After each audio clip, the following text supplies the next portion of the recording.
So the monitoring of your status, do you have repeated bone marrows, blood counts? Can you talk around what happens from the monitoring aspect for other patients to hear, what one has to go through as during maintenance therapy?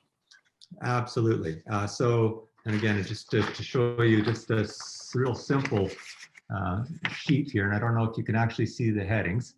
Yeah. But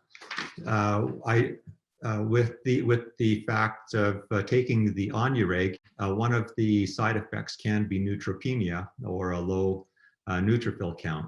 So for the first 5 months, we would take my blood count at the beginning of, or the start of my 14 days of Onureg, and then at the end of my 14 days of Onureg, and then do that each month as a repeat cycle.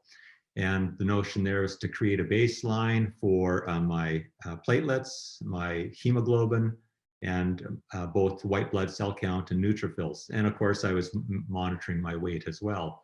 And in those 5 months, the benchmark basically showed that my neutrophil count was always above 2. So I was not neutropenic.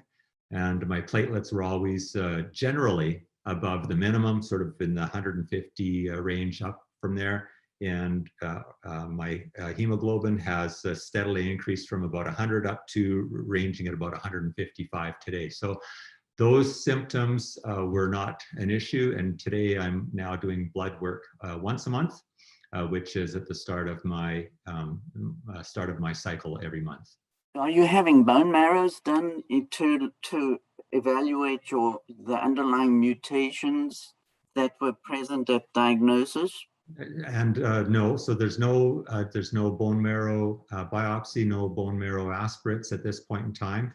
And what Dr. Savoie has indicated for me to monitor is just the regular symptoms associated with having AML. So the fevers, bruises, feeling tired, things like that. And if we have any of those kinds of things, then we may have to do an aspirates or a bone marrow biopsy.